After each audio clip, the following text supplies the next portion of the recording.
La película que yo quiero comentarles el día de hoy es El Ciudadano Ilustre, dirigida por dos directores, Gastón Duprat y Marianne Con. Esta es una película argentina que fue estrenada en el año 2016 y ha ganado el premio Goya a la mejor película en el año 2017, mejor película iberoamericana, y también al mejor actor, en este caso a Oscar Martínez, quien interpreta a Daniel Montalbati, que es un escritor argentino que acaba de ganar el Premio Nobel de Literatura. Es en este contexto que Montalbati, pues, ustedes comprenderán, ¿no? Ganas el Premio Nobel de Literatura, empiezas a aparecer en todas las portadas, empiezas a recibir invitaciones, premios, cócteles, almuerzos, etc. Y entre todas esas invitaciones que le llegan, pues recibe la carta de su pueblo, de su viejo pueblo, el pueblo de su infancia, ¿no? Que es un pequeño pueblecito rural allí en el oriente argentino llamado Salas. Y entonces este pequeño pueblo pues lo invita a él, ¿no? A que pase unos 4 o 5 días para declararlo ciudadano ilustre. Él duda al principio de ir, le parece una tontería, hacía más de 40 años que él había dejado el pueblo y que él no había querido regresar jamás a él, ¿no? Él dice en una parte de la película que toda su vida siempre trató de huir de esta ciudad, pero estaba en un momento distinto, ¿no? El ganar el premio Nobel a él lo había chocado de alguna manera. Él decía que ganar un premio Nobel pues nos convierte en estatuas, ¿no? Es una forma ya de morir en vida. Y entonces, quizás por ese estado de melancolía, de nostalgia, él decide ir a su pueblo de la infancia, a Salas. Y ahí es cuando el viaje pues se torna totalmente estrambótico, totalmente caótico, totalmente extraño. Esta película es una comedia, pero tiene tintes de thriller, de drama muy, muy interesantes. Al inicio, cuando él regresa, claro, todo es comedia, todo comienza con esta nostalgia romántica, ¿no? Del hombre, del hijo pródigo, del chico triunfante, triunfador, que regresa pues al pueblo de su infancia para encontrarse con su gente, con los suyos, ¿no? Toda esta visión romántica.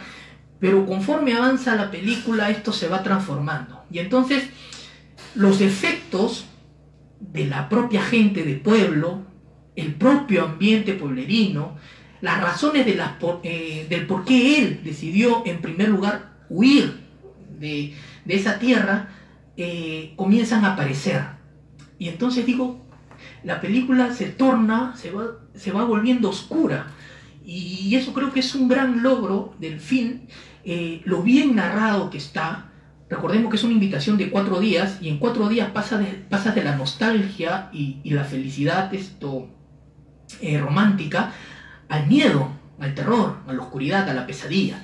Y entonces el film, bajo esta visión, está muy bien narrada, está muy bien llevado, tiene un humor sarcástico, satírico, en muchas partes, pues como les digo, en general, en términos generales, es una parodia de la vida rural sudamericana, sobre todo, ¿no? Que tiene personajes, pues, un poco despistados, poco que hacen todas las cosas a la champa, descuidados, ¿no? Y más aún, ¿no? Según se ve en el film, pues más aún en estos pueblecitos alejados.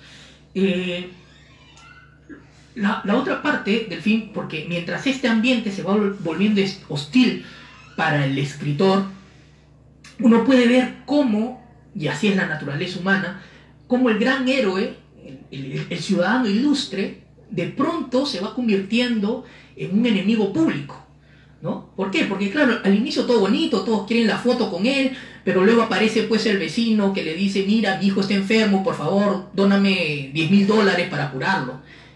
Y que a ti $10.000 no te cuesta nada, porque mira, has ganado el Nobel, ¿no? ¿Cuánta plata hay ahí? ¿Qué te cuesta darme $10.000 para curar a mi hijo? Y él se niega, entonces ya es malo, ¿no? Participa como jurado en un concurso de dibujo, y bueno, no elige pues el cuadro del director de arte del pueblecito. Y este viene y se amarga, pues, y dice, ¿cómo es posible que tú no me premies? Si yo soy el director de la escuela de arte de esta ciudad, ¿cómo va a ser posible que tú ni siquiera me consideres entre los premiados? Entonces ya se vuelve pues un pituco que viene de Europa, ¿no? Y que rechaza sus raíces pueblerinas, porque se avergüenza de ellas y odia a su gente, y entonces comienzan a analizar todos sus libros y dice, ya ven, este autor siempre ha sido un enemigo de nuestro pueblo, siempre ha escrito mal de él, toda su fama, toda su obra, todo el dinero que ha ganado se basa pues en hablar pestes, en burlarse de nosotros, los ciudadanos que no estamos pues a su altura, nos llama ignorantes, nos llama pues vulgares, nos llama pues procaces, etcétera, etcétera. Y claro, entonces él se vuelve pues, como digo, un enemigo público de la ciudad, y además regresa pues a estas relaciones no finalizadas,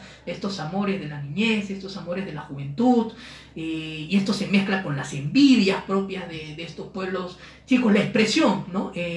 Pueblo chico, infierno grande, se calza perfectamente en esto. Entonces vemos un cambio de matices muy interesante entre lo blanco, lo negro, entre el héroe, el villano, el bueno y el malo, que pasan de un momento a otro. Y creo que en la película, como digo, por eso resalto lo bien llevada que está, porque no se nota forzado. Quizás, pues evidentemente es una ficción y requiere elementos exagerados, pero más allá de eso, el guión es muy bueno, la historia es muy buena. No me gustó mucho la fotografía, creo que la fotografía pudo ser mejor. No me gustó mucho la música, pero en términos de guión, de historia, de narración, es muy bueno. Yo me quedo con una frase, no una frase, sino una idea general que deja el protagonista, el escritor, y que dice, pues, no, el hecho de nacer en un lugar no te hace parte de ese lugar. Él le decía pues a un vecino que estaba obsesionado con que él vaya a almorzar a su casa porque según él uno de los personajes de sus novelas era su papá que había fallecido. Entonces él decía, tú tienes que venir a mi casa porque yo quiero homenajearte. Y él dijo, yo no tengo por qué venir a tu casa porque no te conozco, no tengo en común nada contigo. Y el otro se ofende. Y dice, no, claro, tú te sientes superior y todo lo demás. Entonces, y él le dice, lo único que tenemos en común es que los dos somos de Salas. Más allá de eso no tenemos nada en común. Y entonces él recuerda, pues, ¿no? Que por algo él quiso salir de ese lugar. Y entonces queda esta reflexión, ¿no? El día de Lima también puede ser así. ¿Qué pasa cuando metes a una persona? Porque claro, así como uno no elige la familia que tiene, tampoco uno elige el lugar donde debe nacer. Entonces, ¿qué pasa si es que naces en el lugar equivocado?